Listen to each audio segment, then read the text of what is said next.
Hello there folks, today we'll take a look at the game called High Society. It's published by Osprey Games and the designer is Reiner. Knizia.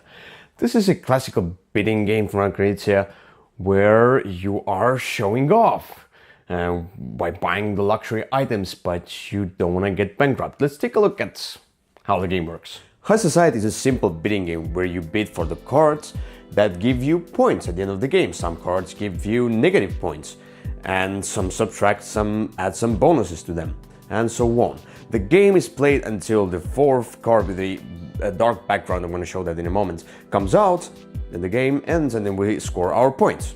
So everyone has the same amount of cards and the same nominations.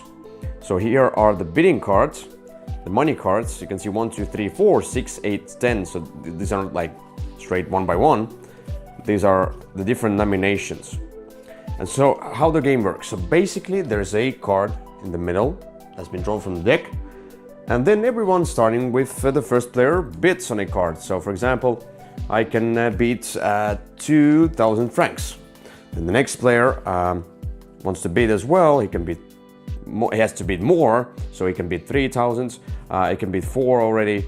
So you can also combine cards. The thing is that if you put the cards down, they have been put down and you cannot exchange the cards with your hand from the cards you have put down. For example, the other player bids 6, but with those 2 cards and not with a single card. Probably he wants to do some strategy over here. Then the third player bids something, like say the third player bids 7 with these 2 cards, and so on. And you go back and forth bidding with, for the cards until all players but one have passed, and then that player will claim the card. Whoever has the highest bidding over there. So when you pass, you can pick up your cards and you get them back into your deck. If you have won the cards, then you will get rid of your cards and you don't have 1 and 6 in your deck anymore. Now you have less cards to bid with, but you will claim the cards. So the next cards comes up, and now the one who won the previous bid will be the starting player, and he starts bidding. So there are some cards that are negative cards, and for these cards you don't want to get them, and you are bidding in order not to get them. And the first player who passes will claim this card. He will keep the cards that he has that he has bid so far, but he passed, so he will keep the cards, but he will get the negative card as well. And all other players who were involved in bidding will have to lose their cards, their bidding cards.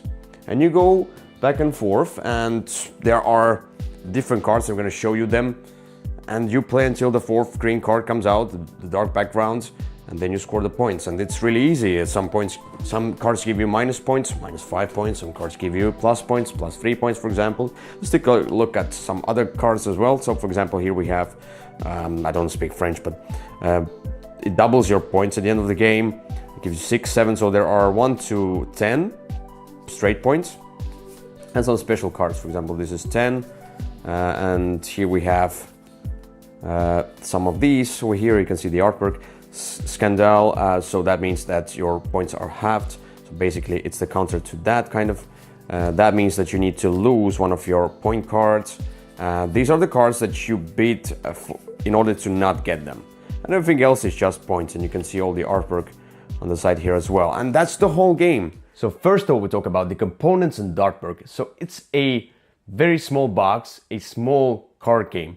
So there aren't many components in the box. Now there are cards. But if we talk about that, if we judge it as it is, that it's a small card game, the production and the artwork are great. So artwork on the cards is great. The production, they have those big cards, those Dixit-sized cards basically.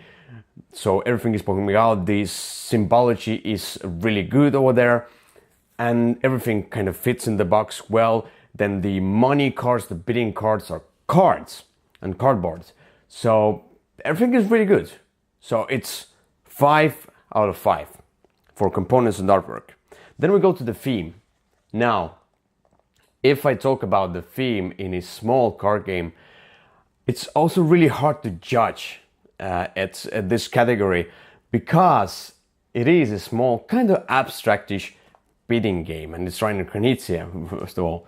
But still, if we look at the theme and if we try to judge it differently from usual big games, thematic games, you know, we take it as a small card game. How much theme can it basically have?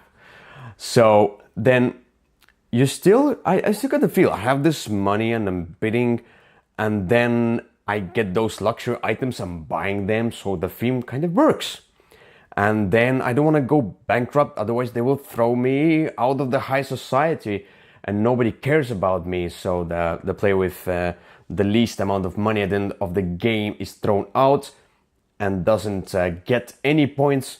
So overly, the theme works. It's when you start playing though, you don't feel that, you just bid and you get the items and you are trying to get the most points and so on.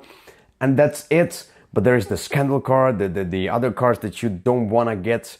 So there's more like a mechanic part of that rather than the theme implemented into that. But still, I will give it 3.5 out of 5 for the theme. Now we go to the mechanics. I'm not a big fan of bidding games, but I'm fine with them. And in this one, I really like the aspect that you have those different nominations of bidding cards, and then you put them down, and if you win the round, then you will lose those cards for the future rounds, and you have less money, less cards to bid with, and you don't have like 1, 2, 3, 4, 5, 6, 7, 8, 9, 10, and so on. It's 1, 2, 3, 4, 6, I think, 8, 10, 12, 15, something like that, 20, 25. So basically, you have different nominations. Sometimes you want to bid small money, sometimes you want to go right away with the big money. You're trying to remember what other players have bid, so you will not have the least money at the end of the game. And yeah, the mechanics themselves are simple. There's that set collection, not basically set collection, but you are collecting points. So there are cards from 1 to 10. These are the point cards, and some are multipliers. You want to get those multipliers. You don't want to get the bad cards, the scandal cards, or whatever they are. So, and I like the aspect of bidding not to get some of the cards.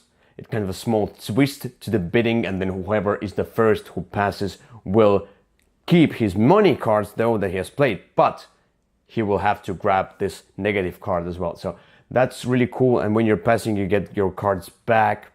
So you're kind of pushing your luck, and you kind of, sometimes you want to just make your opponents pay more, but if you push your luck too much, then you probably will pay it yourself. So the mechanics are solid. It's not like the best over there, but I give it 4 out of 5. It's, I think, a reasonable point scoring over here.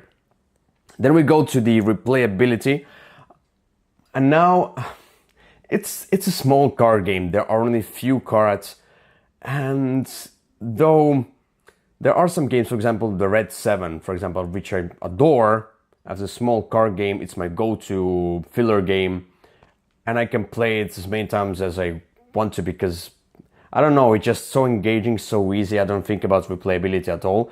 In this one, in High Society, I feel like it kind of can become the samey because if there would be some, I'm thinking about having some cards that have some kind of extra special abilities, some mini expansions, something like that, that would spice up the bidding and the game even more, give players something extra instead of just bidding and getting those cards from the center.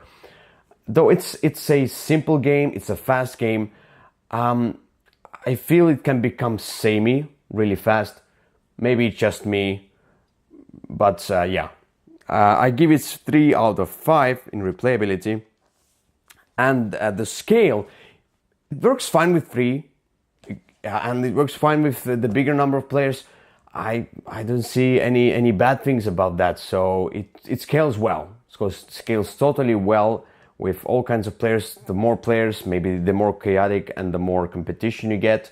But the bidding works because it's a simple bidding and set collection card game. So I give it 5 out of 5 for the scale. So the overall point scoring is 20.5 out of 25 points. And this game gets a bronze Würfel medal, and that's really cool. Now, if I get to my final thoughts, basically, I don't adore this. I like this game. It has this bidding twist. It's not the game that I would definitely keep and play it all the time. It's a game to play on occasions, for me at least, because as I told you, for me, I feel the game can become samey and the bidding doesn't click with everyone. For the bidding game, I have World Wars, which has much more involvement, but it's still not a hard game to learn and teach. So yeah, that's the overall thoughts. And yeah, that's it. So thank you for watching. We see you another time. Don't forget to subscribe to the channel and to all other social media like Facebook, Instagram, and Twitter. You can find all the links in the description below. And we see you another time. Thank you. Bye-bye. This channel is sponsored by Osprey Games. Check them out at ospreypublishing.com.